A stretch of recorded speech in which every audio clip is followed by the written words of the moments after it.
सुमतिभिरनुमेयं शुभ्रकायं सखायं सुखमयमनपायं मुक्त्युपायं विमायं नृहयमहममेयं ध्येयमाम्नायगेयं सदजमसदजेयं श्रीसहायं भजेयम् अभ्रमं भङ्गरहितं अजडं विमलं सदा आनन्दतीर्थमतुलं भजे तापत्रयापहम् भवति यदनुभावात् वाग्मि जडमतिरपि जन्तुर्जायते प्राज्ञमौलिः सकलवचनचेतो देवता भारती सा मम वचसि निधत्तां सन्निधिं मानसे च मिथ्या सिद्धान्तदुद्ध्वान्तविध्वं सनविचक्षणः जयतीर्थाख्यतरणिर्भासतां नो हृदम्बर अर्थिकल्पितकल्पोऽयं प्रत्यर्थिगजकेसरि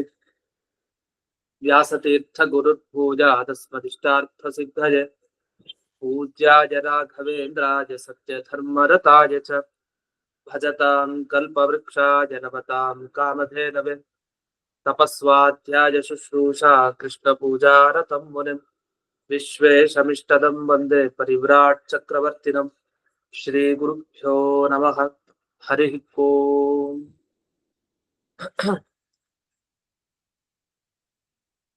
ಇದುವರೆಗೆ ಯುಧಿಷ್ಠಿರ ತಾನು ದುರ್ಗಾದೇವಿಯನ್ನ ಕುರಿತು ಸ್ತೋತ್ರ ಮಾಡ್ತಾ ಇದ್ದ. ದುರ್ಗಾದೇವಿ ಈಗ ಪ್ರತ್ಯಕ್ಷಳಾಯ್ತು, ಸಂತೋಷ ಆಯ್ತು. ದುರ್ಗಾದೇವಿಗೆ ಪ್ರತ್ಯಕ್ಷ ಆಗಿದ್ದಾರೆ. ಪ್ರತ್ಯಕ್ಷ ಆದ್ಮೇಲೆ ದುರ್ಗೆ ತಾನು ಏನ್ ಮಾತಾಡ್ತಾಳೆ ಯುಧಿಷ್ಠಿರನ ಹತ್ರ, ಆ ಭಾಗ ಈಗ ಬರ್ತಾ ಇದೆ, ಕೊನೆಯ ಭಾಗ. ಈ ವಿರಾಟ ಪರ್ವದಲ್ಲಿ ಬರುವಂತ ಈ ದುರ್ಗಾ ಸ್ತೋತ್ರದ ಪಾರಾಯಣದಿಂದ ಏನ್ ಫಲ, ದುರ್ಗಾದೇವಿಯರೇ ಸಾಕ್ಷಾತ್ ಆಗಿ ಹೇಳ್ತಾ ಇದೆ. ಅದನ್ನ ಈಗ ನೋಡೋಣ. ಈಗ 31ನೇ ಶ್ಲೋಕ. ಇದುವರೆಗೆ 30 ಶ್ಲೋಕಗಳಲ್ಲಿ ವಿಸ್ತಾರವಾಗಿ ಆ ದುರ್ಗೆಯ ಸ್ತೋತ್ರ ನಡೀತು. ಅನೇಕ ತರಹ ಸ್ತೋತ್ರ, ಅದರ ಫಲಶ್ರುತಿ ಎಲ್ಲ ಆಯ್ತು. ಅವನ್ ಮನಸ್ಸಿನಿಂದ ದುರ್ಗೆಯನ್ನ ಪ್ರಾರ್ಥನೆ ಮಾಡ್ತಾ ಇದ್ದ. ಕೊನೆಗೆ ಪ್ರತ್ಯಕ್ಷಳಾಗಿದ್ದಾಳೆ. ಈಗ 31ನೇ ಶ್ಲೋಕ. ವೈಶಂಪಾಯನರು ಜನಮೇಜಯರಾಜನಿಗೆ ಹೇಳ್ತಾ ಇರೋದು ಮಹಾಭಾರತದ ಸಂದರ್ಭ. ಹಾಗಾಗಿ ವೈಶಂಪಾಯನ ಅಂತ ಕೊಟ್ಟಿರ್ತಾರೆ. ಆ ವೈಶಂಪಾಯನರೇನು ಹೇಳ್ತಾ ಇದಾರೆ ಜನಮೇಜಯನಿಗೆ, ಏನಿಲ್ಲ, ಈ ತರ ನಿನ್ನ ಪೂರ್ವಜರಾದ ಯುಧಿಷ್ಠಿರ ಹೇಳಿದಾಗ ದುರ್ಗಾದೇವಿ ಮಾತನಾಡ್ಲಿಕ್ಕೆ ಶುರು ಮಾಡಿದ್ಲು ಅಂತ ವೈಶಂಪಾಯನರು ಪ್ರಾರಂಭ ಮಾಡಿದ್ರು. ಈಗ ಮೊದಲು ಆ ಸ್ತೋತ್ರ. ಏವಂ ಸ್ತುತಾಹಿ ಸಾ ದೇವಿ ದರ್ಶಯಾಮಾಸ ಪಾಂಡವಂ ಉಪಸಂಗಮ್ಯ ರಾಜಾನಂ ವಚನಂ ಚೇದಮಬ್ರವೀತ್. ಏವಂ ಸ್ತುತ, ಹೀಗೆ ಸ್ತುತಾ ಹಿ ಸಾ ದೇವಿ, ಸ್ತೋತ್ರ ಮಾಡಿಸ್ಕೊಂಡವಳು ಅಂತ ಅರ್ಥ. ಸ್ತುತ ಅಂತ ಹೇಳ್ತೀವಿ. ಯಾರು? ಸಾ ದೇವಿ, ಆ ದೇವಿ ಅಂತ. ಆ ದೇವಿ ಅಂದ್ರೆ ಹಿಂದೆ ಬಂದ ದೇವಿ ಅಂದ್ರೆ ದುರ್ಗಾ ದೇವಿ. ಏನ್ ಮಾಡಿದ್ಲು? ಪಾಂಡವಂ ದರ್ಶಯಾಮಾಸ, ಪಾಂಡವರಿಗೆ ತನ್ನ ದರ್ಶನವನ್ನ ಕೊಟ್ಲು ಅಂತ ಅರ್ಥ. ಪಾಂಡವ ಅಂತ ಹೇಳಿದ್ರು, ವಸ್ತುತಃ ಪಾಂಡವಾನ್ ಅಂತ ಹೇಳ್ಬೇಕಾಯ್ತು. ದರ್ಶಯಾಮಾಸ ಪಾಂಡವಾನ್ ಅಂತ ಹೇಳ್ಬೇಕು. ಯಾಕೆ? ಪಾಂಡವರು ಒಬ್ರೇ ಅಲ್ಲ, 5 ಜನ ಪಾಂಡವರು. ಆದ್ರೆ ಇಲ್ಲಿ ಸ್ತೋತ್ರ ಮಾಡಿದ್ಯಾರು? ಯುಧಿಷ್ಠಿರ. ಅದೇನಂದ್ರೆ ಅಣ್ಣ ಸ್ತೋತ್ರ ಮಾಡ್ತಾರೆ, ತಮ್ಮಂದೆಲ್ಲ ಪಕ್ಕಕ್ಕೆ ಇರ್ತಾರೆ. ಇದೆಲ್ಲ ಹಾಗೆ ಶ್ರಾದ್ದದಲ್ಲೂ ಅಷ್ಟೇ ಅಲ್ಲ, ಮುಖ್ಯ ಒಬ್ಬ ಇರ್ತಾರೆ, ಇನ್ನೆಲ್ಲ ಜೊತೆಗಿರೋರೆಲ್ಲ ತಾವು ಸಹಕಾರಿಯಾಗಿರ್ತಾರೆ. ಹಾಗೆ ಒಬ್ಬ ಮಾಡಿದ್ರಿಂದ ನಿಜವಾಗಿ ಪಾಂಡವ ಅಂದ್ರೆ ಹಿರಿಯರಿಗೆ ಕರೆಯೋದು ಮೊದಲು, ಪಾಂಡವಿಯ ಪುತ್ರ ಆಗ್ಲಿ. ಅದು ಸತ್ಯಕ್ಕೆ ಯಾರು? ಯುಧಿಷ್ಠಿರ. ಹಾಗಾಗಿ ಪಾಂಡವ ಅಂದ್ರೆ ಯುಧಿಷ್ಠಿರನ ತಗೊಳ್ತಾರೆ. ಆಮೇಲೆ ಏನಾಯ್ತು? ಉಪಸಂಗಮ್ಯ ರಾಜಾನ. ಉಪಸಂಗಮನ, ಸಂಗಮ ಅಂದ್ರೆ ಸೇರೋದು, ಉಪಸಂಗಮನ ಅಂದ್ರೆ ಹತ್ರಕ್ ಬರೋದು ಅಂತ. ಅಂದ್ರೆ ಹಿಂಗ್ ಸ್ತೋತ್ರ ಮಾಡಿದ್ರೆ ಕಣ್ಮುಂದೆ ನಿಂತಿದ್ದಾಳೆ ದುರ್ಗೆ. ಯಾರ ಕುರಿತು? ರಾಜಾನ, ರಾಜನಾದ ಯುಧಿಷ್ಠಿರನ ಕುರಿತು. ಆಗೇನ್ ಮಾಡಿದ್ಲು? ಇದಂ ವಚನಂ ಚ ಅಬ್ರವೀತ್, ಈ ಮಾತನ್ನು ಹೇಳಿದ್ಲು ಅಂತ. ಒಂದು ದರ್ಶನ ಕೊಟ್ಲು, ಕೇವಲ ದರ್ಶನ ಅಲ್ಲದೆ ಮಾತನ್ನು ಹೇಳಿದ್ಲು, ಅಬ್ರವೀತ್ ಅಂತ. ಸರಿ, ಹಾಗಾದ್ರೆ ಏನ್ ಮಾತಾಡಿದ್ಲು ದುರ್ಗೆ? ಅದನ್ನ ಮುಂದಿನ ಪದ್ಯದಲ್ಲಿ ತಿಳಿಸ್ತಾರೆ. 32ನೆಯ ಪದ್ಯ. ಶೃಣು ರಾಜನ್ ಮಹಾಬಾಹೋ ಮದೀಯಂ ವಚನಂ ಪ್ರಭೋ ಭವಿಷ್ಯತಿ ಅಚಿರಾದೇವ ಸಂಗ್ರಾಮೇ ವಿಜಯಸ್ತವ ಶೃಣು ಕೇಳು ಅಂತ. ಯಾರಿಗೆ? ರಾಜನ್ ಅಂತ ಸಂಬೋಧನ ಆಗುತ್ತೆ. ಹೇ ರಾಜನೇ ಕೇಳು, ನೀನ್ ಸಾಮಾನ್ಯ ಅಲ್ಲ, ಮಹಾಬಾಹು, ದೊಡ್ಡ ಬಾಹು ಅಂತ. ಇವನು ದೊಡ್ಡ ಬಾಹು ಇದ್ರೆ ಈ ರೀತಿ ಯಾಕೆ ಸ್ತೋತ್ರ ಮಾಡ್ತಾ ಇದ್ದಾನೆ ಅಂದ್ರೆ ಅವನ್ಗೆ ಹೆದರಿಕೆ ಇದೆ. ಅವ್ನು ದೊಡ್ಡ ಬಾಹು ಆಗಿರ್ಬೋದು, ಆದ್ರೂ ಒಬ್ಬರ ಹಿಂದೆ ಅನುಗ್ರಹ ಬೇಕು. ಅಂದ್ರೆ ಯುಧಿಷ್ಠಿರನಿಗೆ ಹಾಗಲ್ಲ. ಅವ್ರಿಗೆ ತನ್ನ ಬಗ್ಗೆ ಸ್ವಾತಂತ್ರ್ಯ ಭ್ರಮೆ ಇರ್ಲಿಲ್ಲ. ಅವ್ನಿಗೆ ಗೊತ್ತಿತ್ತು, ಏನೇ ಆಗ್ಲಿ ಲಕ್ಷ್ಮಿ ಅನುಗ್ರಹ, ಭಗವಂತನ ಅನುಗ್ರಹ ಇಲ್ಲದೆ ನಾನೇನು ಮಾಡ್ಲಿಕ್ಕೆ ಸಾಧ್ಯ ಇಲ್ಲ ಅಂತ.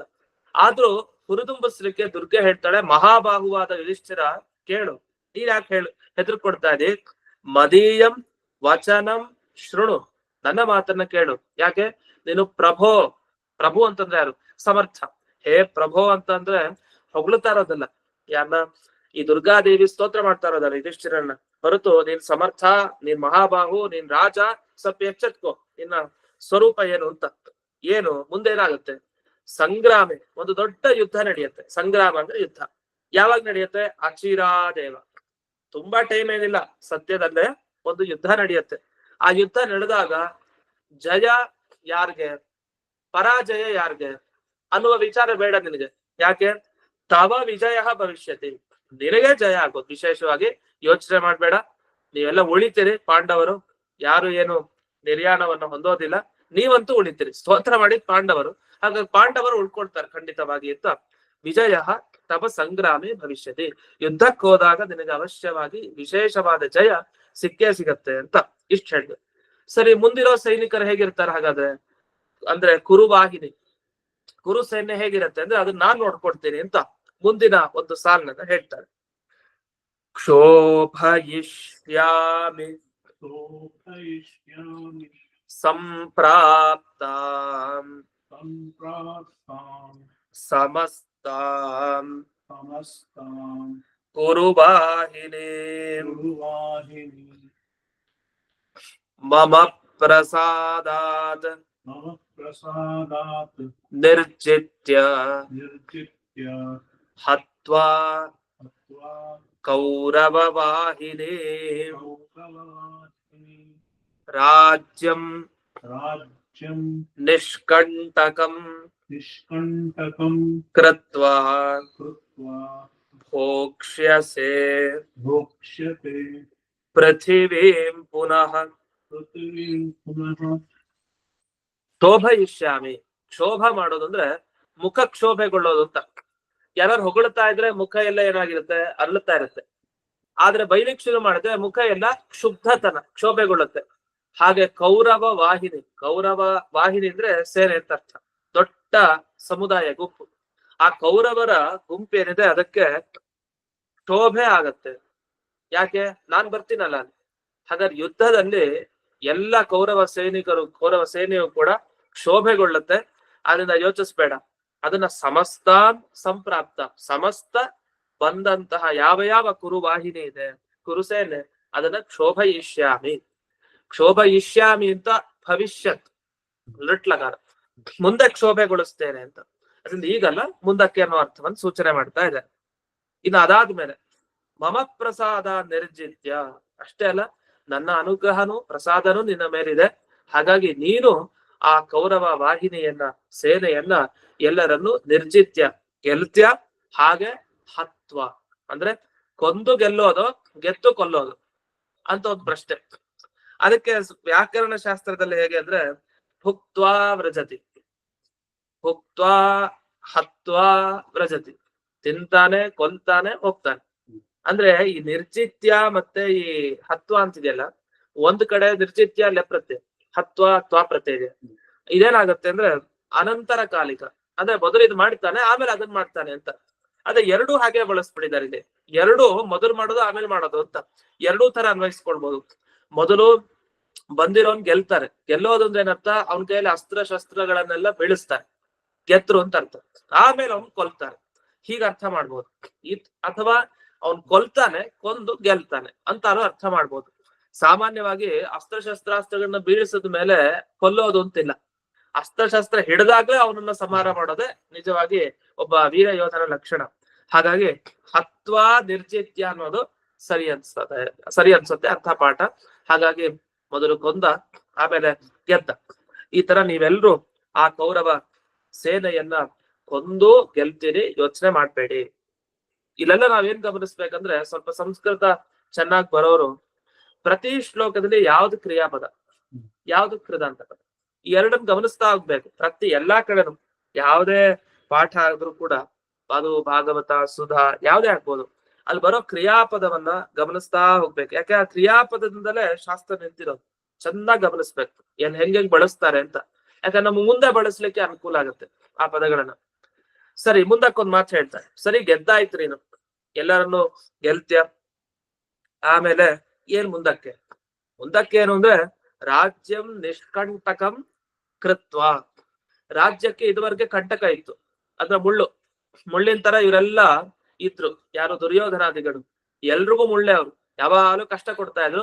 ಆ ಮುಳ್ಳನ್ನೆಲ್ಲ ಕಿತ್ತಾಕದಾಗ ಆಯ್ತು. ನಿಷ್ಕಂಟಕ, ಯಾವುದೇ ತೊಂದರೆಗಳು, ಯಾವುದೇ ಅವರಿಂದ ಆದ ಏನೇನು ಅಡಚಣೆ ಇತ್ತು ಎಲ್ಲವನ್ನು ಪರಿಹರಿಸಿಕೊಂಡು ಮತ್ತೆ ನೀನು ಪುನಃ ಪೃಥ್ವಿ ಭೋಕ್ಷಸೆ, ಮತ್ತೆ ನೀನು ಅನುಭವಿಸ್ತೀಯ ಅಂತ.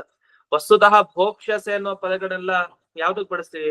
ಊಟಕ್ಕೆ ಕೂತಾಗ ಭೋಕ್ಷಸೆ, ಭೋಜನ ಮಾಡೋದು, ಭೋಜನ ಮಾಡ್ತಾ ಇದೀನಿ ಅಂತ ಹೇಳ್ತೀವಿ. ಅದು ರಾಜ್ಯದ ಭೋಗ ಅಂದ್ರೆ ಅದೇ. ರಾಜ್ಯ ಅನುಭವಿಸೋದಂದ್ರೆ ರಾಜ್ಯ ತಿನ್ನೋದು ಅಂತ ಏನರ್ಥ? ಬಾಯಿಗೆ ಹಾಕೊಳ್ಳೋದು ಅಂತ ಅರ್ಥ ಅಲ್ಲ. ರಾಜ್ಯ ವೈಭವನ್ನ ಅನುಭವಿಸೋದು ಅಂತ ಅರ್ಥ. ಆ ಅನುಭವಿಸೋದು ಅನ್ನೋ ಅರ್ಥದಲ್ಲೂ ಭೋಕ್ಷಸೆ ಅನ್ನೋ ಶಬ್ದವನ್ನ ಬಳಸ್ತಾರೆ. ಈ ರೀತಿ ದೇವಿ ಹೇಳ್ತಾ ಮುಂದಕ್ಕೆ ಇನ್ನೂ ಮಾತುಗಳನ್ನ ಹೇಳ್ತಾರೆ. ಸಮಗ್ರ ದುರ್ಗಾದೇವಿಯ ಮಾತುಗಳೇ ಕೊನೆಯವರೆಗೂ ನಮಗೆ ವಿರಾಟ ಪರ್ವದಲ್ಲಿ ಇಲ್ಲಿ ಸಿಗೋದು. ಮುಂದಿನ ಶ್ಲೋಕ, ಭ್ರಾತೃಭಿಃ ಸಹಿತೋ ವೀರ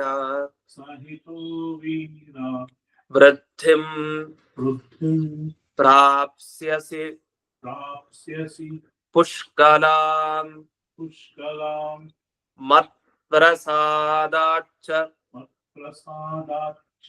ತೇ ಸೌಖ್ಯಂ ಆರೋಗ್ಯಂಚ ಭವಿಷ್ಯತಿ. ಆಶೀರ್ವಾದ ಮಾಡ್ತಾರೆ. ನೀನು ಬರೀ ನೀನ್ ಮಾತ್ರ ಅಲ್ಲ ಗೆಲ್ಲೋದು, ನಿನ್ನ ತಮ್ಮಂದ್ರು ಗೆಲ್ತಾರೆ. ನಿನ್ನ ತಮ್ಮಂದರ ಜೊತೆಗೆ ನೀನು ಅಭಿವೃದ್ಧಿಯನ್ನ ಪಡಿತ್ಯಾ ವೀರ, ಬಹಳ ಅಭಿವೃದ್ಧಿ. ಪುಷ್ಕಲಾಂ ವೃದ್ಧಿ, ಪುಷ್ಕಲ ಅಂದ್ರೆ ತುಂಬಾ ಬಹಳ ಅಂತ ಅರ್ಥ. ಬಹಳವಾದ ಅಭಿವೃದ್ಧಿಯನ್ನ ನೀನು ಪ್ರಾಪ್ಸ್ಯಸಿ ಅಂತ ಪ್ರಯೋಗವನ್ನು ಮಾಡಿ. ಹೊಂದುತ್ತೀಯ, ಪ್ರಾಪ್ಸ್ಯಸಿ, ಇದೆಲ್ಲ ಕ್ರಿಯಾಪದ. ಇದು ಭ್ರಾತೃಭಿ ಸಹಿತ, ಒಬ್ನೇ ಅಲ್ಲ, ನಿನ್ನ ತಮ್ಮಂದರ ಜೊತೆಗೆ ನೀನು ಅದನ್ನೆಲ್ಲ ಪಡಿತ್ಯ. ಅಷ್ಟೇ ಅಲ್ಲ, ಮತ್ಪ್ರಸಾದಾಚ, ನನ್ನ ಪ್ರಸಾದದಿಂದ ತೇ ಸೌಖ್ಯಂ, ನಿನಗೆ ಒಳ್ಳೆ ಸುಖ, ಹಾಗೆ ಆರೋಗ್ಯಂಚ ಭವಿಷ್ಯತಿ, ಮುಂದಕ್ಕೆ ನಿನಗೆ ಆರೋಗ್ಯ ಸುಖ ಎಲ್ಲವೂ ಕೂಡ ಸಿಗತ್ತೆ ಅಂತ. ಅಂದ್ರೆ ಅನುಭವಿಸ್ಲೇಬೇಕು. ಏನ್ ದುರ್ಗೇನ್ ಪ್ರಾರ್ಥನೆ ಮಾಡಿದ ಕೂಡಲೇ ಅಜ್ಞಾತವಾಸನ ತಪ್ಪಿಸ್ಲಿಲ್ಲ. ಅಜ್ಞಾತವಾಸದಲ್ಲಿ ಯಾರಿಗೂ ಗೊತ್ತಾಗದೇ ಇರೋ ತರ ಮಾಡಿ ಮುಂದಕ್ಕೆ ಯುದ್ಧ ಆದಾಗ ನೀವೇ ಗೆಲ್ತೀರಿ ಅಂತ ಒಂದು ಆಶೀರ್ವಾದವನ್ನ ಮಾಡಿದ್ದಾರೆ. ಇದು ಮುಂದಿನ ಶ್ಲೋಕ. ಮುಂದಿನ ಶ್ಲೋಕದಲ್ಲಿ ಏನ್ ಹೇಳ್ತಾರೆ ಅಂದ್ರೆ, ದುರ್ಗೆ ಇದುವರೆಗೆ ಯುಧಿಷ್ಠಿರ ಮಾಡಿದ್ದು ಸ್ತೋತ್ರ, ಪ್ರತ್ಯಕ್ಷಳಾಗಿದ್ದು ಅವನಿಗೆ, ಆಶೀರ್ವಾದ ಮಾಡಿದ್ದು ಅವನಿಗೆ. ನಮಗೇನಾಗ್ಬೇಕೀಗ? ಈಗ ವಿರಾಟ ಪರ್ವದಲ್ಲಿ ಅಜ್ಞಾತವಾಸದಲ್ಲಿ ತಪ್ಪಿಸ್ಕೊಂಡಿದ್ದು ಪಾಂಡವರು, ಪ್ರಾರ್ಥನೆಗೊಂಡಿದ್ದು ದುರ್ಗೆ, ಆಶೀರ್ವಾದ ಮಾಡಿ ಎಲ್ಲ ಸರಿ. ಆದ್ರೆ ನಮಗೇನ್ ಸಂಬಂಧ ಅಂದ್ರೆ, ನಮಗೂ ಸಂಬಂಧ ಇದೆ. ಅಂದ್ರೆ ಮಹಾತ್ಮರೆಲ್ಲ ಹಾಗೆ, ಅವರು ಒಬ್ಬ ದೇವತೆ ಮೇಲೆ ಸ್ತೋತ್ರ ಮಾಡಿದ್ರೆ ಅವರು ಸ್ವಾರ್ಥಕ್ಕಾಗಿ ಮಾಡಿರತ್ತ. ಹಾಗೆ ಆ ದೇವತೆ ಪ್ರತ್ಯಕ್ಷಳಾದ್ಮೇಲೆ ಬರೀ ಇವ್ರಿಗೋಸ್ಕರ ಅಂತಲ್ಲ, ಎಲ್ರಿಗೋಸ್ಕರನೇ ಆಶೀರ್ವಾದ ಮಾಡ್ತಾರೆ. ಅದೇನಂದ್ರೆ ಹಾಗೆ ಯುಧಿಷ್ಠಿರನ ಪ್ರಸಿದ್ಧಿನೂ ಕಾರಣ. ಅಂದ್ರೆ ಯುಧಿಷ್ಠಿರನ ಒಳ್ಳೆ ಹೆಸರು ಬರ್ಲಿ, ಜಗತ್ತಿಗೆ ಗೊತ್ತಾಗಲಿ ಯುಧಿಷ್ಠಿರ ಎಂಥ ಒಳ್ಳೆ ಕೆಲಸ ಮಾಡ್ತಾ ಇದ್ದ ಅಂದ್ರೆ, ಸ್ವಾರ್ಥದಿಂದ ದೇವತೆಯ ಬಳಿ ಹೋಗಿ ಸ್ತೋತ್ರ ಮಾಡ್ತಾ ಇರ್ಲಿಲ್ಲ, ಬೇರೆಯವ್ರಿಗೋಸ್ಕರ ಸ್ತೋತ್ರ ಮಾಡ್ತಾ ಇದ್ದ ಅನ್ನೋದು ಗೊತ್ತಾಗ್ಲಿ ಅಂತ. ಅದನ್ನ ಈಗ ಮುಂದಿನ ಶ್ಲೋಕದಿಂದ ಸ್ಪಷ್ಟಪಡಿಸ್ತಾರೆ. 35ನೆಯ ಶ್ಲೋಕ. ಯೇಚ ಮಾಂ ಕೀರ್ತಯಿಷ್ಯಂತಿ ಲೋಕೆ ವಿಗತಮತ್ಸರಾಃ ತೇಷಾಂ ತುಷ್ಟಿಂ ಪ್ರದಾಸ್ಯಾಮಿ ರಾಜ್ಯಂ ಆಯುಃ ಬಲಂ ಸುತಾನ್. ದುರ್ಗೆ ಹೇಳೋದು, ನನ್ನನ್ನ ಏಚ ಮಾ, ಯಾರು ನನ್ನನ್ನ ಕೀರ್ತಯಿಷ್ಯಂತಿ, ಕೀರ್ತನೆ ಮಾಡ್ತಾರ. ಅದು ಮುಂದ ಕೀರ್ತನೆ ಇಲ್ಲ, ಈ ಸ್ತೋತ್ರವನ್ನ ಕೇಳಿ ಆಮೇಲೆ ತಾನೇ ಪ್ರಚಾರ ಆಗೋದು, ಇದುವರೆಗೆ ಗೊತ್ತಿಲ್ಲ. ಹಾಗಾಗಿ ಈಗ ಯಾರು ಸ್ತೋತ್ರ ಮಾಡ್ಲಿಕ್ಕಲ್ಲ, ಮುಂದೆ ಈ ಸ್ತೋತ್ರವನ್ನ ಇಟ್ಕೊಂಡು ಯಾರು ಕೀರ್ತನೆಯನ್ನ ಮಾಡ್ತಾರೋ ಅದು ಹೇಗೆ, ವಿಗತ ಮತ್ಸರಾಹ, ಯಾವ್ದೇ ಒಂದು ಹೊಟ್ಟೆ ಕಿಚ್ಚಿರ್ಬಾರ್ದು, ಮಾತ್ಸರ್ಯ ಇಲ್ದೇನೆ. ಹೊಟ್ಟೆ ಕಿಚ್ಚು ಅಂದ್ರೆ ಬೇರೆ ಮೇಲೆ ಹೊಟ್ಟೆ ಕಿಚ್ಚಿಟ್ಕೊಂಡು ದುರ್ಗಾ ಸ್ತೋತ್ರ ಪಾರಾಯಣ ಮಾಡೋದು, ಅವ್ನು ಸರಿಯಾಗ್ಲಿ ಅಂತ, ಅಥವಾ ಅವನನ್ನ ನಾನು ಸದೆ ಬಡ್ದು ನಾನು ಮೇಲಕ್ಕೆ ಹೋಗ್ಬೇಕು, ಈ ಯಾವುದೇ ದೃಷ್ಟಿಯಿಂದ ಮಾತ್ಸರ್ಯದಿಂದ ಇದನ್ನ ಪಾರಾಯಣ ಮಾಡೋದಲ್ಲ. ಮಾತ್ಸರ್ಯ ಬಿಟ್ಟು ಯಾರು ಈ ಲೋಕದಲ್ಲಿ ವಿಶಿಷ್ಟವಾಗಿ ಕೀರ್ತನೆಯ ನನ್ನ ಬಗ್ಗೆ ಮಾಡ್ತಾರೋ ತೇಷಾಂ ತುಷ್ಟಿಂ ಪ್ರದಾಸ್ಯಾಮಿ, ಅವರಿಗೆ ನಾನು ಸಂತುಷ್ಟನಾಗಿ ನಾನು ಸಂತೋಷವನ್ನ ಕೊಡ್ತೇನೆ, ಪ್ರದಾಸ್ಯಾಮಿ. ಹಾಗೆ ಅಷ್ಟೇ ಅಲ್ಲ, ರಾಜ್ಯಂ ಆಯುಹು ಬಲಂ ಸುತ, 4-5 ಫಲ ಆಯ್ತು. 5 ಫಲ. ಮೊದಲು ಸಂತೋಷ, ಅವ್ರಿಗೆ ಸಂತೋಷ ಕೊಡ್ತೀನಿ. ಮತ್ತೊಂದು ರಾಜ್ಯ ಲಾಭ. ರಾಜ್ಯ ಲಾಭ ಅಂದ್ರೆ ಹಾಗ ನಾವ್ ಈ ಸ್ತೋತ್ರ ಮಾಡಿದ್ರೆ ನಮ್ಗೆ ರಾಜ್ಯ ಸಿಕ್ಬಿಡುತ್ತ, ಮನೇನೆ ಒಂದ್ ದೊಡ್ಡ ರಾಜ್ಯ, ಆ ರಾಜ್ಯ ನಮಗ್ ಸಿಕ್ಕಿದ್ರೆ ಸಾಕು. ಆ ರೀತಿ ಅದನ್ನ ಅವರವರಿಗೆ ತಕ್ಕ ಹಾಗೆ ಯಾವ ರಾಜ್ಯನೋ ಅದು ಸಿಗುತ್ತೆ. ಇನ್ನು ಆಯುಷ್ಯ, ಆಯುಹು. ಇನ್ನು ಬಲ, ಶಾರೀರಿಕ ಬಲ, ಮಾನಸಿಕ ಬಲ 2 ಸಿಗತ್ತೆ. ಇನ್ನು ಸುತಾನ್, ಸಂಪತ್ತು, ಮಕ್ಕಳು. ಹೀಗೆ ಈ ಎಲ್ಲ ಫಲಗಳನ್ನು ನಾನು ನೀಡ್ತೇನೆ ಅಂತ ಹೇಳ್ತಾಳೆ ದುರ್ಗೆ. ಇಷ್ಟಾಗಿ ಮುಂದುವರೆಸ್ಕೊಂಡು ಹೋಗ್ತಾರೆ. 36ನೇ ಶ್ಲೋಕ. ಹಾಗಾದ್ರೆ ಪಾರಾಯಣ ಮಾಡ್ಬೇಕಾದ್ರೆ ಇರಬೇಕಾದ ಭಾವನೆ ಏನು ಅಂತಂದ್ರೆ, ಮಾತ್ಸರ್ಯ ಇಲ್ದೆ ಪಾರಾಯಣ ಮಾಡಿ ಅಂತ ಹೇಳ್ತಾರೆ. ಇದು ಎಲ್ಲೇ ಆಗ್ಲಿ, ಯಾವುದೇ ಸ್ತೋತ್ರ ಆಗ್ಲಿ ಹಾಗೆ, ಈ ಕಾಮಕ್ರೋಧಾದಿಗಳು ಇಲ್ದೇನೆ ಪಾರಾಯಣ ಮಾಡ್ಬೇಕು. ಮನ್ಯು ಸೂಕ್ತ ಪಾರಾಯಣ ಮಾಡ್ಲಿಕ್ಕೆ ಶುರು ಮಾಡಿದ್ರು. ಪರಾಜಿತ ಸೋ ಅಪನಿಲಯ ಅಂತ, ಶತ್ರವ ಪರಾಜಿತ, ಶತ್ರುಗಳೆಲ್ಲ ಸಾಯ್ಲಿ ಸಾಯ್ಲಿ. ಬೇರೆಯವ್ರ ಕೆಟ್ಟದನ್ನ ಬಯಸ್ ಮಾಡ್ಬೇಡಿ, ಮಾಡೋದು ಪ್ರಾರ್ಥನೆ ಮಾಡಿ, ಅಲ್ಲಿದೆ ಆ ಪ್ರಾರ್ಥನೆ, ಅದರಿಂದ ನಿಮಗೆ ಒಳ್ಳೇದಾಗತ್ತೆ. ಇನ್ನೊಬ್ಬರಿಗೆ ಕೆಟ್ಟದನ್ನ ಬಯಸಿ ಮಾತ್ರ ಸ್ತೋತ್ರವನ್ನ ಪಾರಾಯಣ ಮಾಡ್ಬಾರ್ದು. ಅದನ್ನ ಮಾತ್ಸರ್ಯ ಒಂದೇ ಅಷ್ಟೇ ಅಲ್ಲ, ಇನ್ ಯಾವ್ಯಾವ ದೋಷ ಇದೆಯೋ ಎಲ್ಲ ಬಿಟ್ಟು ಮಾಡಿ ಅಂತ ಅರ್ಥ. ಸರಿ, ಯಾವಾಗ ನೆನಪಿಸ್ಕೊಳ್ಬೇಕು ದುರ್ಗೆಯನ್ನ? ತುಂಬಾ ಕಷ್ಟ ಕಾಲದಲ್ಲಿ ಇದ್ರೆ ಖಂಡಿತ ನೆನಪಿಸ್ಕೊಳ್ಳಿ, ಬರ್ತಾಳ್ ದುರ್ಗೆ ಅನುಗ್ರಹ ಮಾಡ್ಲಿಕ್ಕೆ. ಅದ್ ಯಾವಾಗ? 36ನೇ ಶ್ಲೋಕದಲ್ಲಿ ತಿಳಿಸ್ತಾರೆ. ಪ್ರವಾಸೆ ನಗರೆ ವಾಪಿ ಸಂಗ್ರಾಮೆ ಶತ್ರು ಸಂಗರೆ ಅಟವ್ಯಾಂ ದುರ್ಗ ಕಾಂತಾರೆ ಸಾಗರೆ ಗಿರಿಗಹ್ವರೆ. ಪ್ರವಾಸ, ಪ್ರವಾಸ ಅಂದ್ರೆ ಮನೆಯಿಂದ ಹೊರಡ್ಲಿಕ್ಕೆ ಶುರು ಮಾಡಿದ್ವಿ. ಪ್ರಯಾಣ ಮಾಡ್ಬೇಕಾದ್ರೆ, ಹೊರಗಡೆ ಹೊರಡ್ಬೇಕಾದ್ರೆ ನಾವು ಹೇಳ್ತಾ ಇರ್ತೀವಿ, ಅಗ್ರತೋ ನಾರಸಿಂಹಶ್ಚ ಅಂತ ಶ್ಲೋಕವನ್ನ ಹೇಳ್ತಾ ಇರ್ತೀವಿ. ಮುಂದಕ್ಕೆ ನರಸಿಂಹ, ಹಿಂದಕ್ಕೆ ಕೃಷ್ಣ, ಆಚೆ ಈಚೆ ರಾಮ ಲಕ್ಷ್ಮಣರು ಅಂತ ಪ್ರಾರ್ಥನೆ ಮಾಡಿ ಹೋಗ್ಬೇಕು ಅಂತ. ದುರ್ಗೆಯನ್ನ ಪ್ರಾರ್ಥನೆ ಮಾಡಿ ಹೋಗ್ಬೇಕು. ಅದನ್ನ ಪ್ರವಾಸಕ್ಕೆ ಹೋಗ್ಬೇಕು ಅಂದ್ರೆ, ದೂರ ಊರಿಗೆ ಹೋಗ್ಬೇಕು ಅಂದ್ರೆ, ಯಾವುದೇ ಮಧ್ಯೆ ವಿಘ್ನ ಆಗ್ಬಾರ್ದು ಅಂತ ಆದ್ರೆ ದುರ್ಗಾದೇವಿಯನ್ನ ಮೊದಲು ಪ್ರಾರ್ಥನೆ ಮಾಡಿ ಹೋಗಿ. ಇದು ಒಂದು. ಎರಡನೇದು ನಗರೆ. ನಗರೆ ಅಂದ್ರೆ ಯಾವ್ದೋ ಒಂದು ನಗರದಲ್ಲಿ ಇದ್ದೀರಿ, ಹೊಸ ನಗರದಲ್ಲಿ ಆಗ್ಬೋದು, ನಾವ್ ಇದ್ ಕಡೆ ಆಗ್ಬೋದು, ದುರ್ಗೆಯನ್ನ ಪ್ರಾರ್ಥನೆ ಮಾಡಿ. ಸುತ್ತಮುತ್ತ ಯಾವ ಕಡೆಯಿಂದ ವಿಘ್ನ ಬರುತ್ತೋ ಗೊತ್ತಿರಲ್ಲ. ಹಾಗಾಗಿ ಪ್ರವಾಸ ಅಥವಾ ನಗರ, ಅಥವಾ ನಗರೇ ಪ್ರವಾಸ, ಯಾವ್ದಾದ್ರು ಒಂದು ನಗರದಲ್ಲಿ ಪ್ರವಾಸ ಮಾಡ್ಬೇಕಾದ್ರೆ ಅಂತ ಹಂಗೂ ಅರ್ಥೈಸ್ಕೊಳ್ಳಿಕ್ ಅವಕಾಶ ಇದೆ. ಇನ್ನು ಸಂಗ್ರಾಮೆ, ಸಂಗ್ರಾಮ ಅಂದ್ರೆ ಯುದ್ಧ. ಯಾರೋ ನಿಮ್ ಜೊತೆ ಹೊಡಿಲಿಕ್ಕೆ ಬಂದ್ಬಿಟ್ರೆ ಏನ್ ಮಾಡ್ತೀರಿ? ದುರ್ಗೆ ದುರ್ಗೆ ಅಂತೀರಿ. ಏನೋ ಒಂದಲ್ಲಿ ಸರಿಯಾದ ಒಂದು ಉಪಾಯ ಪ್ರಕಲ್ಪನೆ ಆಗತ್ತೆ, ಅನುಗ್ರಹ ಆಗತ್ತೆ. ಅಥವಾ ಶತ್ರು ಸಂಗರೆ, ಶತ್ರುಗಳ ಮಧ್ಯೆ ಸಿಗಾಕೋಗ್ಬಿಟ್ಟಿದ್ದೀರಿ, ತುಂಬಾ ಎಡವಟ್ಟುಗಳಾಗ್ತಾ ಇದೆ, ಆಗ ದುರ್ಗಾದೇವಿಯ ಪ್ರಾರ್ಥನೆ ಮಾಡಿ. ಅಥವಾ ಅಟವಿ, ಅಟವ್ಯಾಮ್ ಅಂತಂದ್ರೆ ಕಾಡು ಅಂತ ಅರ್ಥ. ಇದು ದುರ್ಗಾ ಕಾಂತಾರ ಅಂತ. ಅಟವಿಗೂ ಕಾಂತಾರಕ್ಕೂ ಹೊಸದಾ ಒಂದೇ ಅರ್ಥನೇ ಇದೆ. ಕಾಂತಾರ ಅಂದ್ರೆ ಕಾಡು, ಅಟವಿ ಅಂದ್ರೆ ಕಾಡು. ಆದ್ರೆ ದಟ್ಟ ಕಾಡು, ಮಾಮೂಲಿ ಕಾಡು ಅಂತಿದೆ. ಅಂದ್ರೆ ಕೆಲವು ಕಾಡಿಗೆ ಹೋದ್ರೆ ಅವ್ನ್ ದಾರಿನೇ ಸಿಗಲ್ಲ, ದಾರಿ ಇಲ್ಲದೆ ಇರೋ ಕಾಡಿರುತ್ತಲ್ಲ, ಅದನ್ನ ದುರ್ಗ ಕಾಂತಾರ ಅಂತ ಕರೀತಾರೆ. ದುರ್ಗ ಅಂದ್ರೆ ದುಃಖದಿಂದ ಗಮನ ಮಾಡ್ಲಿಕ್ಕೆ ಇರೋದು ದುರ್ಗ, ಕಷ್ಟ. ಆ ಕಷ್ಟವಾದ ಕಾಡೇನಿದೆ ಅಲ್ಲಿದ್ದಾಗ ಸ್ಮರಣೆ ಮಾಡಿ. ಎಲ್ಲೋ ದಿಢೀರ್ ಪ್ರಯಾಣವರೆಗೂ ಬಿದ್ದು ಬಿಟ್ಟ, ಎಲ್ಲೋ ಅಲ್ಲಿ ಹೋಗಿ ಕಾಡು ಒಳಗಡೆ ಸೇರ್ಕೊಂಡಿದ್ದಾನೆ, ಏನ್ ಕೂಗಿದ್ರು ಯಾರಿಗೂ ಕೇಳ್ತಾ ಇಲ್ಲ. ಆಗ ದುರ್ಗೆಯನ್ನ ಪ್ರಾರ್ಥನೆ ಮಾಡಿದ್ರೆ ಒಂದು ಉಪಾಯ ದಾರಿ ಸಿಗತ್ತೆ ಅಂತ. ಇನ್ನು ಸಾಗರೇ ಗಿರಿ ಗಹ್ವರೆ, ಸಾಗರ ಅಂದ್ರೆ ಸಮುದ್ರ, ಸಮುದ್ರದಲ್ಲಿ, ಹಾಗೆ ಗಿರಿ ಗಹ್ವರ, ಗಿರಿ ಗಹ್ವರ ಅಂದ್ರೆ ಪರ್ವತದ ಗುಹೆಗಳೆಲ್ಲೋ ಸಿಗಾಕೊಂಡಿದೆ, ಆಗಲೂ ಪ್ರಾರ್ಥನೆಯನ್ನ ಮಾಡ್ಬೇಕು. ಆಗ ಹೇಳ್ತಾಳೆ ಮುಂದಕ್ಕೆ 37ನೇ ಶ್ಲೋಕದಲ್ಲಿ, ಯೇ ಸ್ಮರಿಷ್ಯಂತಿ ಮಾಂ ರಾಜನ್ ಯಥಾಹಂ ಭವತಾ ಸ್ಮೃತಾ ನ ತೇಷಾಂ ದುರ್ಲಭಂ ಕಿಂಚಿತ್ ಅಸ್ಮಿನ್ ಲೋಕೆ ಭವಿಷ್ಯತಿ. ಯೇ ಮಾಂ ಸ್ಮರಿಷ್ಯಂತಿ, ಯಾರು ನನ್ನನ್ನ ಈ ಎಲ್ಲ ಸಂದರ್ಭದಲ್ಲಿ ಸ್ಮರಣೆ ಮಾಡ್ತಾರೋ, ರಾಜನ್ ಅದ್ ಹೇಗೆ, ಯಥಾ ಭವತಾ ಸ್ಮೃತ ತಥಾ, ನೀನ್ ಹೇಗೆ ಪ್ರಾರ್ಥನೆ ಮಾಡಿದ್ಯೋ, ನೀನ್ ಹೇಗೆ ನನ್ನನ್ನು ಸ್ಮರಿಸ್ಕೊಂಡ್ಯೋ, ಆ ರೀತಿ ಯಾರು ಸ್ಮರಣೆ ಮಾಡ್ತಾರೋ ಅವರಿಗೆ ಅಸ್ಮಿನ್ ಲೋಕೆ, ಈ ಲೋಕದಲ್ಲಿ ನತೇಶಾಂ ದುರ್ಲಭಂ, ದುರ್ಲಭ ಅಂತ ಯಾವ್ದೂ ಇಲ್ಲ, ಎಲ್ಲ ಸುಲಭ ಅವರಿಗೆ ಸಿಗತ್ತೆ ಫಲಗಳು ಅಂತ. ನಮ್ಗೆ ಅನ್ಸತ್ತೆ ಅಲ್ಲ, ಒಂದು ಸ್ತೋತ್ರ ಮಾಡಿದೆ 30 ಶ್ಲೋಕ, ಈ ಕಷ್ಟ ಕಾಲದಲ್ಲಿ 30 ಶ್ಲೋಕ ಪಾರಾಯಣ ಮಾಡ್ಲಿಕ್ಕೆ ಅವಕಾಶ ಇರುತ್ತಾ? ಇದು ಅಸಾಧ್ಯ ತಾನೆ. ಇನ್ನೇನು ಶತ್ರು ಖಡ್ಗ ಹಿಡ್ಕೊಂಡ್ ಬಂದಿದ್ದಾನೆ, ಇನ್ ಕುತ್ಕನ್ ತೆಗಿತೀನಿ ಅಂತ, ಆಗ ದುರ್ಗಾ ಸ್ತೋತ್ರ ಪಾರಾಯಣ ಮಾಡ್ಲಿಕ್ಕೆ ಅಂತ 30 ಶ್ಲೋಕ ಆಗಲ್ ತಾನೆ ಅನುಗ್ರಹ ಅಂದ್ರೆ? ಹಾಗಲ್ಲ. ಇಲ್ಲೇನ್ ಹೇಳಿದ್ಲು ದುರ್ಗೆ, ತನ್ನನ್ನ ಯುಧಿಷ್ಠಿರ ಹೇಗೆ ಸ್ಮರಣೆ ಮಾಡದ್ನಲ್ಲ, ಸ್ಮರಣೆ ಅಷ್ಟೇ, ನಿಮ್ಗೆ ಆ ಶ್ಲೋಕ ನೆನಪಾಗ್ಬೇಕು ಅಂತಿಲ್ಲ. ಆ ಕ್ಷಣ ಈ ಅರ್ಥ ಕೇಳಿದ್ರಲ್ಲ, ಅರ್ಥ ಚಿಂತನೆ ಏನ್ ಕೇಳಿದಲ್ಲ, ಹಾಗೆ ದುರ್ಗೆ ನೀ ಹೇಳಿದ್ಯಲ್ಲ ಮಾತು, ಯುಧಿಷ್ಠಿರ ಹೇಳಿದಾಗ ಆ ಮಾತನ್ನ ನೆನಪಿಸ್ಕೊಂಡ್ರು ಸಾಕು. ಆ ಮಾತಿನ ಸ್ಮರಣೆಗೂ ಕೂಡ ಅಷ್ಟು ಶಕ್ತಿ ಇದೆ, ಅಷ್ಟು ಸಾಕು ಅಂತ ದುರ್ಗೆಯ ಅಭಿಪ್ರಾಯ. ಇಲ್ಲಾಂದ್ರೆ ಕಷ್ಟ ಕಾಲದಲ್ಲೆಲ್ಲ 30 ಶ್ಲೋಕ ಇಷ್ಟೆಲ್ಲ ಪಾರಾಯಣ ಮಾಡ್ತಾ ಕೊಡೋದಾ? ಅದಕ್ಕೆ ಪ್ರತಿನಿತ್ಯ ಪಾರಾಯಣ ಮಾಡ್ತಾ ಇದ್ರೆ ಕಷ್ಟ ಕಾಲ ಬಂದಾಗ ಆ ಸ್ಮರಣೆಗೆ ಬರುತ್ತೆ. ಸ್ಮರಣೆಗೆ ಬಂದಾಗ ದುರ್ಗೆ ತಕ್ಷಣ ಬಂದು ಪರಿಹಾರ ಮಾಡ್ತಾಳೆ ಅಂತ ಅರ್ಥ. ಸರಿ, ಇಷ್ಟ ಆಯ್ತು. ನಾವು ಸ್ತೋತ್ರವನ್ನು ಪಾರಾಯಣ ಮಾಡ್ಲಿಲ್ಲ, ಕೇವಲ ಕೇಳಿದ್ವಿ. ಕೇಳದಕ್ಕೂ ಒಂದು ಫಲ ಇದೆ, ಓದಿದ್ದಕ್ಕೊಂದು ಫಲ ಇದೆ.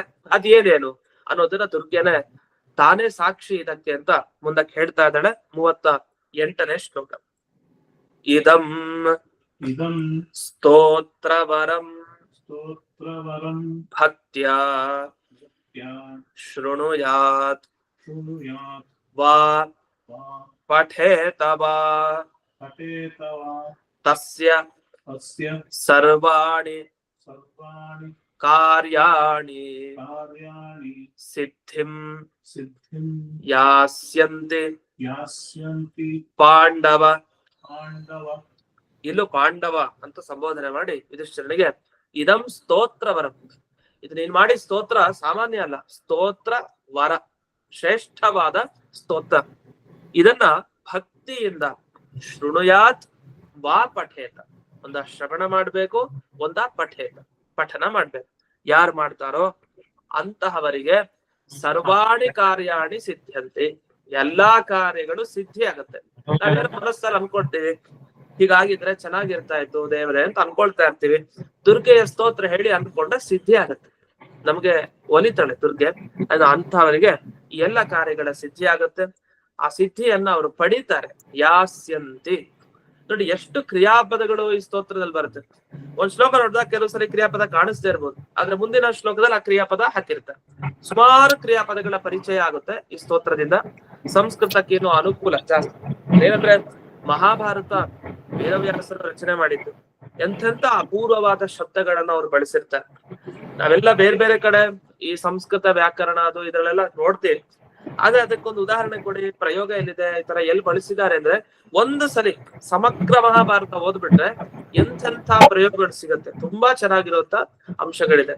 ಅದೇ ನಾವು ಒಂದು ಸ್ತೋತ್ರ ದೃಷ್ಟಿಯಿಂದ ನೋಡ್ಬೇಕು, ಭಕ್ತಿ ದೃಷ್ಟಿ, ಶ್ರದ್ಧಾ ದೃಷ್ಟಿ ಎಲ್ಲ ಇರತ್ ನಿಜ. ಆದ್ರೆ ಅಷ್ಟೆಲ್ಲ ಪಾಠ ಕೇಳಿದಾಗ ನಾವು ಸ್ತೋತ್ರ ಭಕ್ತಿಯನ್ನ ಸಂಪಾದನೆ ಮಾಡ್ಬೇಕು. ಅಂದ್ರೆ ಅಪೂರ್ವವಾದ ಶಬ್ದಗಳನ್ನ ನೆನ್ಪಿಟ್ಕೊಂಡು ಹೋಗ್ಬೇಕು. ಆಗ ನಿಮ್ಗೆ ವಾಯುಸ್ತುತಿ ಪಾರಾಯಣ ಮಾಡಿದ್ರೆ, ಓ ದುರ್ಗಾದೇವಿ ಸ್ತೋತ್ರದಲ್ಲಿ ಬಂದಿದ್ ಶಬ್ದ ಅಲ್ವಾ ಇದು ಅಂತ ಅನ್ಬೇಕು. ಅಥವಾ ರಾಯರ ಸ್ತೋತ್ರ ಬಂದ್ರೆ ಅಲ್ಲಿ ಬಂದಿದ್ ಶಬ್ದ ಅಲ್ವಾ ಇದು ಅಂತ ಅನ್ಕೋಬೇಕು. ಹೀಗೆ ಕೇಳಿ ಕೇಳಿ ಕೇಳಿ ನಿಮಗೆ ಸ್ವಲ್ಪ ಸಂಸ್ಕೃತ ಕಲಿತಾ ಹೋದ್ರೆ ನಿಮ್ಗೆ ತಕ್ಷಣ ಸಂಸ್ಕೃತ ತಾನಾಗೆ ಬಂದ್ಬಿಡುತ್ತೆ. ಆಗ ನಿಮ್ಗೆ ಅದು ಆನಂದ ಅನುಭವಿಸ್ತೀರಿ. ಆಗ ಯಾವ್ದೇ ಸ್ತೋತ್ರ, ಯಾವ್ದೇ ಶಾಸ್ತ್ರ ಗ್ರಂಥ ಕೊಟ್ರು, ಓ ಇಲ್ಲಿ ಬಂದಿತ್ತಲ್ಲ ಆ ಪದ, ಅಂತ ಆ ಪದಕ್ಕೆ ಈ ಅರ್ಥ ಅಂತ ನೀವೇ ಹೇಳಲಿಕ್ಕೆ ಶುರು ಮಾಡ್ತೀರಿ. ಆದ್ರಿಂದ ಪ್ರತಿಯೊಂದು ಸ್ತೋತ್ರ, ಅದರಲ್ಲೂ ಪಾಲಯಾಚ್ಯುತ ಅಂತೂ ಎಷ್ಟು ಕಷ್ಟದ ಸ್ತೋತ್ರ, ಅದು ಸುಲಭ ಅಲ್ಲ, ಅದು ತುಂಬಾ ಕಷ್ಟ ಇದೆ. ಅದೆಲ್ಲ ತುಂಬಾ ದೊಡ್ಡ ದೊಡ್ಡ ಪದಗಳು. ಆ ಎಲ್ಲ ಪದಗಳಿಗೆ ಚೆನ್ನಾಗಿ ಅರ್ಥ ಮಾಡ್ಕೊಂಡು ಪಾರಾಯಣ ಮಾಡ್ಬೇಕು. ಎಷ್ಟು ಅರ್ಥ ಮಾಡ್ಕೊಂಡು ಪಾರಾಯಣ ಮಾಡ್ತೀವೋ ಆ ಶಬ್ದಗಳ ಸಂಸ್ಕಾರ ಮನಸ್ಸು ಕೂತು ಸರಿಯಾಗಿ ಅರ್ಥ ಆಗತ್ತೆ. ಆ ದೃಷ್ಟಿಯಲ್ಲಿ ಇಷ್ಟಾಗಿ ಮುಂದಕ್ಕೆ ಹೋಗೋಣ. ಇನ್ನು 2 ಶ್ಲೋಕ ಇದೆ. 2 ಶ್ಲೋಕವನ್ನ ನಾವು ನೋಡಿದ್ರೆ ಈ ಯುಧಿಷ್ಠಿರ ಮಾಡಿದ ದುರ್ಗಾ ಸ್ತೋತ್ರ ಸಂಪೂರ್ಣ ಆಗತ್ತೆ. ಈಗ 39ನೇ ಶ್ಲೋಕ. ಮತ್ ಪ್ರಸಾದಾಚ್ಚ ವತ್ಸರ್ವಾನ್ ವಿರಾಟ ನಗರೆ ಸ್ಥಿತಾನ್ ನೈವ ಜ್ಞಾಸ್ಯಂತೆ ಕುರವೋ ನರೋ ವಾ ತನ್ನಿವಾಸಿನಃ ಮತ್ಪ್ರಸಾದಾಚ. ಅದರಿಂದ ನನ್ನ ಅನುಗ್ರಹ ಆಗಿದೆ, ಎಲ್ರಿಗೂ ಒಳ್ಳೇದಾಗತ್ತೆ, ನಿನಗೂ ನನ್ನ ಅನುಗ್ರಹ ಆಗಿದ್ರಿಂದ ನೀವೆಲ್ಲರೂ ಕೂಡ ಸರ್ವಾನ್ ವಿರಾಟ ನಗರೇ ಸ್ಥಿತ, ವಿರಾಟ ನಗರದಲ್ಲಿರೋ ನೀವೆಲ್ಲರನ್ನೂ ಕೂಡ ಆ ಕುರುಗಳು ಅಂದ್ರೆ ಈ ದುರ್ಯೋಧನಾದಿಗಳು ನೈವ ಜ್ಞಾಸ್ಯಂತಿ, ಅವ್ರಿಗೆ ಗೊತ್ತಾಗಲ್ಲ, ಅವ್ರಿಗೆ ನಿಮ್ ಬಗ್ಗೆ ಜ್ಞಾನನೇ ಬರಲ್ಲ ಇವ್ರು ಪಾಂಡವರು ಅಂತ, ಹಾಗ್ ನಾನ್ ಮಾಡ್ತೇನೆ. ಅಷ್ಟೇ ಅಲ್ಲ, ನರೋವಾ ತನ್ನಿವಾಸಿನಃ, ಯಾರು ಅಲ್ಲಿ ನರಾಬ ಅಂತ ಇದ್ರೆ ಚೆನ್ನಾಗಿರುತ್ತೆ ವಸ್ತುತಃ.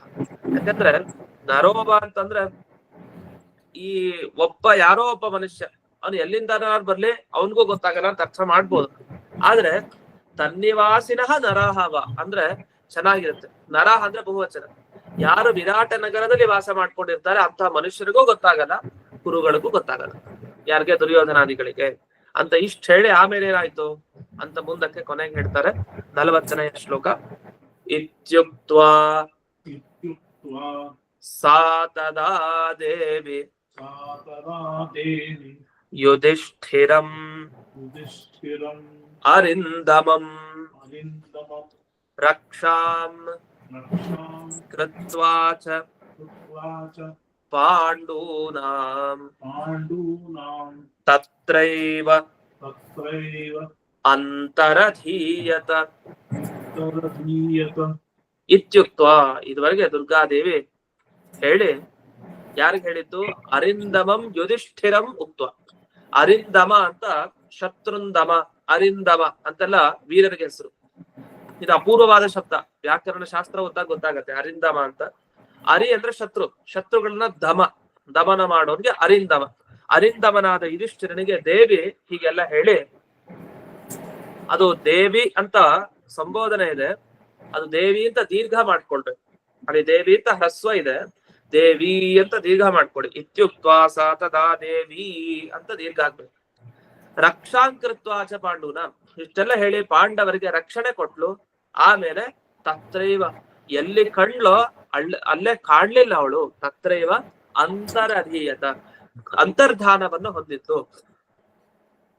ಹಾಗಾದ್ರೆ ಅಂತರ್ಧಾನವನ್ನು ಹೊಂದೋದು ಅನ್ನೋದಕ್ಕೆ ಶಬ್ದ ಏನ್ ಬಳಸ್ತಾರೆ ಸಂಸ್ಕೃತದಲ್ಲಿ? ಅಂತರಧೀಯತ ಅಂತ ಬಳಸ್ತಾರೆ. ಹೀಗೆ ಇಲ್ಲಿವರೆಗೆ ನಾವು ಈ ವಿರಾಟ ಪರ್ವದ ಈ ಮಹಾಭಾರತದ ಈ ಭಾಗದಲ್ಲಿ ಯುಧಿಷ್ಠಿರ ಮಾಡಿದ ದುರ್ಗೆಯ ಸ್ತೋತ್ರ, ಆ ದುರ್ಗೆ ಅವನಿಗೆ ಹೇಗೆ ಅನುಗ್ರಹ ಮಾಡಿದ್ಲು ಅನ್ನೋ ವಿಷಯವನ್ನ ವೈಶಂಪಾಯನ ಋಷಿಗಳು ಜನಮೇಜಯ ಮಹಾರಾಜನಿಗೆ ವಿಸ್ತಾರವಾಗಿ ಈ ಮಹಾಭಾರತ ತಿಳಿಸಿದ್ದಾರೆ.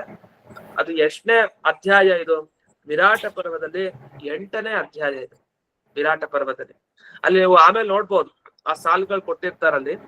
ಇದು ಶ್ರೀಮನ್ ಮಹಾಭಾರತೆ ಶತಸಾಹಸ್ರಿಕಾಯಾಂ ಸಂಹಿತಾಯಾಂ ಅಥವಾ ಶತಸಹಸ್ರಿಕಾಯಾಮ್ ಅಂತಿದೆ. ಶತಸಾಹಸ್ರ್ಯಾಂ ಸಂಹಿತಾಯಾಮ್ ಅಂದ್ರೆ ಚೆನ್ನಾಗಿರುತ್ತೆ. ಕೆಲವು ಸರಿ ಆ ಶಬ್ದಗಳನ್ನ ಆಚೆ ಈಚೆ ಹಾಕಿರ್ತಾರೆ, ಸ್ವಲ್ಪ ತಿದ್ಕೊಳ್ಬೇಕಾಗತ್ತೆ. ಅಲ್ಲಿ ಶತಸಹಸ್ರಿಕಾಯಾಂ ಸಂಹಿತಾಯಾಮ್ ಅಂತ ಇದೆ. ಶತಸಾಹಸ್ರ್ಯಾಂ ಸಂಹಿತಾಯಾಮ್ ಅಥವಾ ಶತಸಾಹಸ್ರಿಕಾಯಾಂ ಸಂಹಿತಾಯಾಮ್ ಅಂದ್ರೇನು? ಶತಸಹಸ್ರ ಅಂದ್ರೆ 1100 ಅಂತ ಅರ್ಥ. ಅಂದ್ರೆ ಎಷ್ಟು ಶ್ಲೋಕ ಇದೆ ಮಹಾಭಾರತದಲ್ಲಿ? ನಮಗೆ ಲಕ್ಷ ಶ್ಲೋಕಗಳಿದೆ ಮಹಾಭಾರತದಲ್ಲಿ. ಅದನ್ನ ಸೂಚನೆ ಮಾಡ್ಲಿಕ್ಕೆ ಈ ಶಬ್ದ ಹಾಕಿದ್ದಾರೆ. ಅಂತೂ ಶ್ರೀಮನ್ ಮಹಾಭಾರತದಲ್ಲಿ ಇಂತಹ ಸಂಹಿತಾದಲ್ಲಿ ವೈಯಾಸಕಿ ಅಂತಂದ್ರೆ ಯಾರು? ವೈಯಾಸಕಿನ ವೇದವ್ಯಾಸರಿಗೆ ಸಂಬಂಧಪಟ್ಟಿದ್ದು ಅಂತ, ವ್ಯಾಸರಿಗೆ ಸಂಬಂಧಪಟ್ಟಿದ್ದು ವೈಯಾಸಕಿ ಅಂತ. ವೇದವ್ಯಾಸರು ಹೇಳಿದ ಸಂಹಿತೆ ವೈಯಾಸಕಿ ಅಂತ ಆಗತ್ತದು. ಅಂತ ವೈಯಾಸಕಿ ಸಂಹಿತೆಯಲ್ಲಿ ವಿರಾಟ ಪರ್ವಣಿ ಅಷ್ಟಮೋಧ್ಯಾಯ 8ನೇ ಅಧ್ಯಾಯ ಮುಕ್ತಾಯ ಆಯ್ತು. ಅದು ಏನದು ವೈರಾಟ ಪರ್ವಣಿ ದುರ್ಗಾಸ್ತುತಿರ್ನಾಮ. ದುರ್ಗಾಸ್ತುತಿ ಅಂತಾನೆ ಇದಕ್ಕೆ ಪ್ರಸಿದ್ಧಿ ಇದೆ. ವಿರಾಟ ಪರ್ವದಲ್ಲಿ ದುರ್ಗಾಸ್ತುತಿ ಯಾಕೆ ಬಂತು ಅಂತ ಸಂಶಯ ಬೇಡ, ಇದುವರೆಗೆ ಗೊತ್ತಾಯ್ತು ನಮ್ಗೆ ಯಾವ ಪ್ರಸಂಗದಲ್ಲಿ ಈ ಯುಧಿಷ್ಠಿರ ತಾನು ಸ್ತೋತ್ರ ಮಾಡಿದ ಅಂತ. ಹೀಗೆ ಈ ದುರ್ಗಾ ಸ್ತೋತ್ರವನ್ನ ನೋಡಿ ಮುಕ್ತಾಯ ಮಾಡ್ತಾ ಇದೀವಿ ಇವತ್ತಿನ ದಿವ್ಸ. ಇನ್ನು ನಾಳೆ ದಿವ್ಸ ಮತ್ತೊಂದು ಸ್ತೋತ್ರದೊಂದಿಗೆ ನಾವು ಸಿಗೋಣ. ನಾಳೆ ದಿವ್ಸ ಯಾವ ಸ್ತೋತ್ರ ಅಂತ ಹೇಳಿ ಈ ವಾಟ್ಸ್ಆಪ್ ಅಲ್ಲಿ ಹಾಕ್ಲಾಗತ್ತೆ. ಆ ಸ್ತೋತ್ರ ಯಾವ್ದು ಅಂತ ಅದನ್ನ ಆರಿಸಿ ಹಾಕ್ತೀವಿ, ಅದನ್ನ ಕಳಿಸ್ತೀವಿ PDF ನ. ನಂತರ ನಾಳೆ ದಿವಸ ಇದೇ ಸಮಯಕ್ಕೆ 8 ಸಿಗೋಣ ಅಂತ ಹೇಳ್ತಾ ಎಲ್ಲರಿಗೂ ಆ ದುರ್ಗಾದೇವಿಯ ವಿಶೇಷ ಅನುಗ್ರಹ ಆಗ್ಲಿ ಅಂತ ಈ ಸಂದರ್ಭದಲ್ಲಿ ಪ್ರಾರ್ಥನೆಯನ್ನು ಮಾಡ್ತಾ ಈ ಸಂಚಿಕೆಯನ್ನ ಗುರುವಂತರ್ಗತ ವ್ಯಾಸತೀರ್ಥ ಗುರುವಂತರ್ಗತ ಭಾರತೀಯ ರಮಣ ಮುಖ್ಯ ಪ್ರಾಣಾಂತರ್ಗತ ಶ್ರೀಮನ್ಮೂಲ ಗೋಪಾಲಕೃಷ್ಣನಿಗೆ ಅರ್ಪಣೆಯನ್ನು ಮಾಡ್ತೇನೆ. ಶ್ರೀ ಕೃಷ್ಣಾರ್ಪಣಮಸ್ತು.